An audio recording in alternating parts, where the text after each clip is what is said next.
Hello, everyone. I'm Sabrina, also known as Mrs. Perfect Credit, and I am here to empower you to excel in credit. We are on tip number 4 of our 13 Tips to Excellent Credit series. And tip number 4 is decrease your debts. So I have a question for you. Is all debt bad? Anybody have an answer to that? And to be honest with this question, there's so many different views on this. Some people say yes, all debt is bad. Some people say, well, there's some good debt and there's some bad debt. For me, I'm from the viewpoint of there's good debt and there's bad debt. But again, there's different views on this. That's just my view. But I do want you to know that debt in general does impact your credit utilization rate. That's the area that it's going to mostly impact. And we talked about credit utilization rate in a previous tip, and that's just basically what you owe compared to your limit. And so you want to keep your credit utilization rate down, and that's going to help to increase your credit score. All right, so let's talk about good debt versus bad debt. Now, again, everybody have their views, but I'm going with the view that I think um, is better for me. But there's other people who also believe that there is good debt. And basically, it's an investment that will grow in value. It's going to generate long-term income or significantly enhance your life. It's usually like a low APR or 0% APR. And so some examples of good debt would be like a student loan.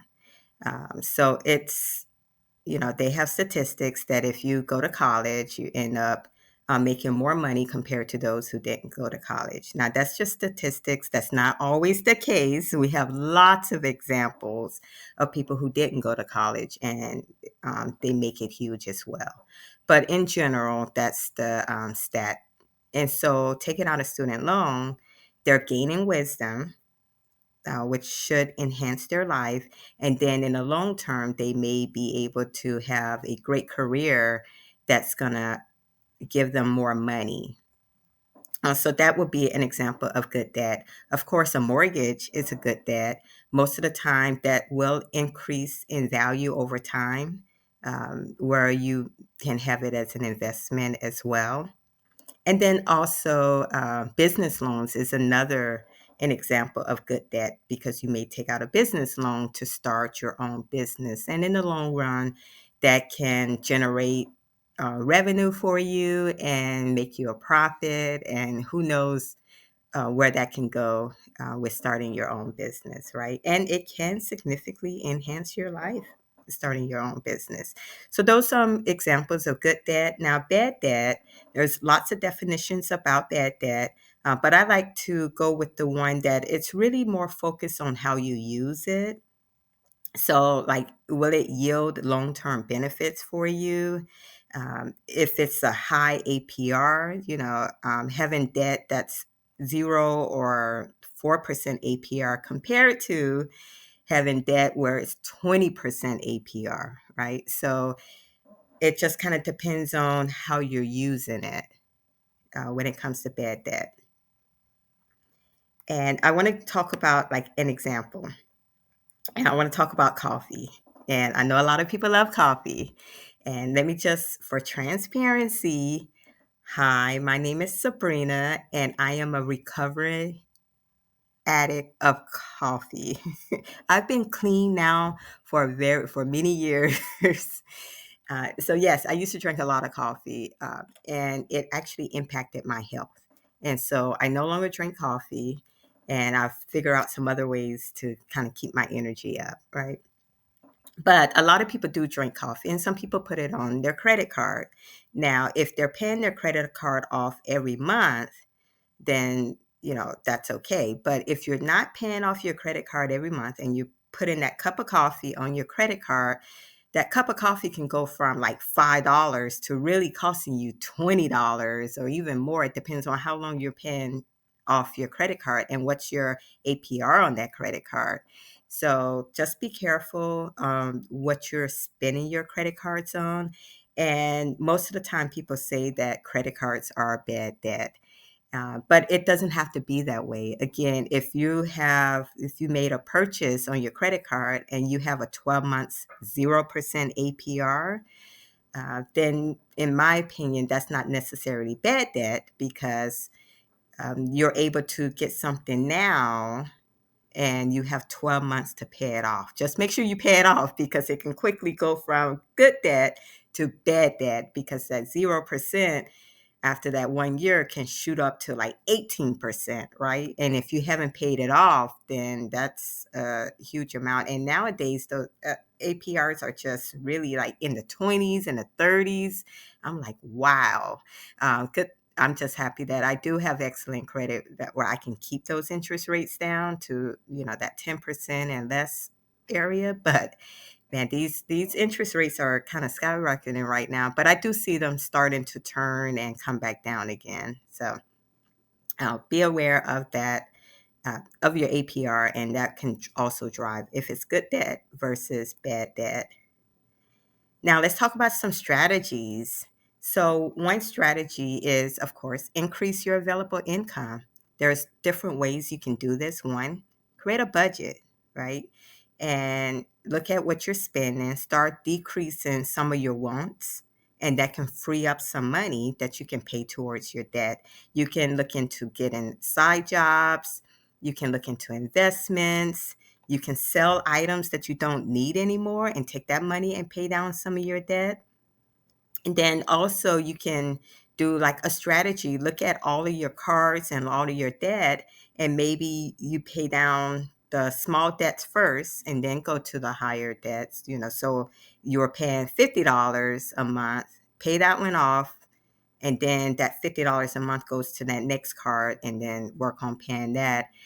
Or focus on high interest rate items first and pay that off first, and then take that money and pay your other debts. So it depends on what your situation is, on which approach that you're going to make. There's also, you can do balance transfer, you can consolidate, you can negotiate, you can leverage your retirement account. Like, for instance, you can borrow off your retirement. If it's like 2% and you have this card over here that's 18%, then it might make sense for you to borrow off your retirement account and pay that off at that 2% instead of 18%. So lots of strategies that you can use. Just think about what's best for you. And some strategies like the negotiation part depends on how you're negotiating. If you're trying to do a settlement, you have to talk to the creditors because there's a chance that that can negatively impact your credit score because they may report certain things. So just be careful on which strategy you use, but the main goal is to increase that credit score. All right, that's all that I have today. Are you ready to improve your credit? If so, let's go. Go to www.excellingcredit.com. Take my detailed course where I go into detail about the credit score, about the credit report. I bring on a specialist to talk about disputing things on your credit report, and she walks through that. I bring on a mortgage specialist that talk about what they look for, good and bad, when determining to approve somebody for a mortgage.